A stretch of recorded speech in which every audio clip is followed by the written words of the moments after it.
Oh, il est trop tard pour reprendre sa santé en main. Je l'entends trop souvent celle-là, et pourtant ce n'est pas vrai. Il faut savoir que l'organisme se renouvelle constamment. Par exemple, les cellules de la peau se renouvellent en 4 semaines, celles du foie en 6 semaines. Au niveau de la muqueuse intestinale, c'est plus ou moins 5 jours. L'ensemble des globules rouges sur 4 mois, et même les os se renouvellent en 10 ans. Donc le corps se renouvelle, mais il va se renouveler avec ce que vous lui donnez en fait. Et donc c'est super d'avoir un organisme qui se répare continuellement, encore faut-il lui donner les bons outils. Quand on débute dans les changements alimentaires par exemple, bien entendu, il peut y avoir un moment où on a de la motivation pour se mettre en route, mais cela ne dure pas. La motivation ne dure jamais.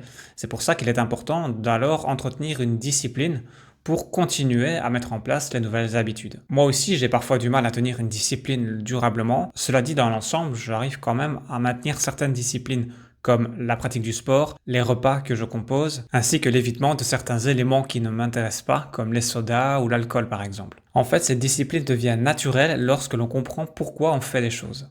Et quand on sait à quel point nos petites actions cumulées dans le temps vont avoir un impact sur notre santé, sur notre bien-être général, il devient alors plus facile de conserver les bonnes habitudes la plupart du temps. Alors il ne s'agit pas de s'enfermer dans un cadre 100% du temps, loin de là, je vise globalement les 80%. J'aime aussi rappeler que le fait de manger sain ne veut pas dire forcément rentrer dans un régime restrictif, rempli de frustration et limité dans le temps. Ce n'est pas du tout ça, c'est plutôt le fait de manger de manière plus simple, plus saine et de se reconnecter au réel. C'est vraiment revenir à ce qui nous fait du bien. D'ailleurs, il suffit d'essayer une semaine ou 2 semaines une certaine forme d'alimentation pour ressentir rapidement les bienfaits sur notre digestion, notre énergie et notre clarté mentale. C'est assez bluffant et lorsqu'on peut témoigner de cela personnellement, eh bien on n'a qu'une envie, c'est de conserver cet état.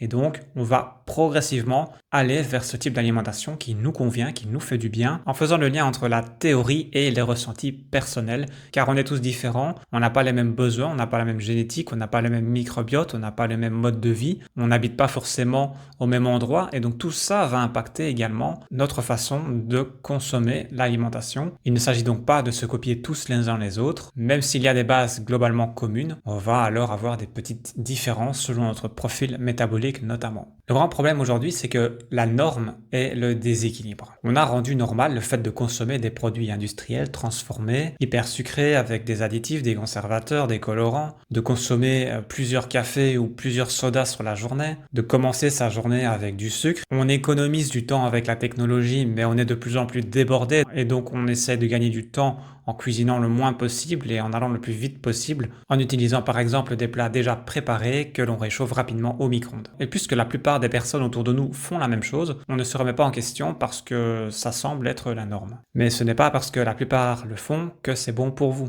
Il va falloir peut-être confronter un peu les avis extérieurs au départ, mais vous verrez qu'au final, vous allez vous faire du bien et ce sera plus important que les avis extérieurs qui, eux, progressivement vont peut-être évoluer et vous poseront des questions pour vous demander mais comment vous faites pour manger comme ça et vous sentir comme ça parce que voilà, ils vont remarquer que vous évoluez, que vous changez, que votre façon de vous comporter n'est peut-être différente.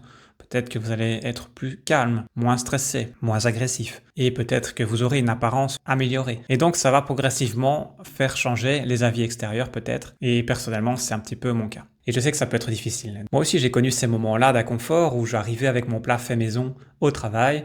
J'ai eu des regards étranges, des questionnements, et c'est normal, c'est comme ça, il faut faire avec. Et dites-vous une chose, c'est que vous faites ça pour vous, pour votre santé d'aujourd'hui et de demain. Et ça, c'est au-dessus de tous les avis extérieurs que vous pouvez entendre. Je comprends que cela peut être difficile, même si les mentalités ont bien évolué ces 10 dernières années, mais vous devez mettre la priorité sur vous, vos ressentis et votre santé avant tout, avant de tenir compte de l'avis des autres éventuellement. Si vous êtes en démarche d'une remise en question de votre alimentation, vous voulez vous reprendre en main, vous avez la motivation, mais vous savez que cette motivation ne va pas durer, mettez en place de nouvelles habitudes. Commencez par reprendre le contrôle sur vos achats, vos repas, votre façon de manger, de cuisiner. Assumez le fait de venir avec vos repas au travail. Acceptez de manger différemment des autres personnes qui sont autour de vous. Parce que c'est le début, c'est nouveau, forcément ça va générer des interrogations. Mais peu importe, dans un premier temps, il faut que vous vous recentrez sur vous, avec une alimentation qui vous convient. Et je suis prêt à parier qu'avec les résultats que vous allez obtenir, les personnes seront plutôt curieuses par la suite pour vous demander des conseils,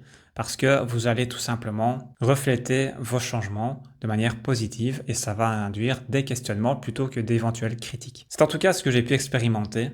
Pour résumer, il est donc important de comprendre en quoi l'alimentation peut impacter votre santé d'aujourd'hui et de demain.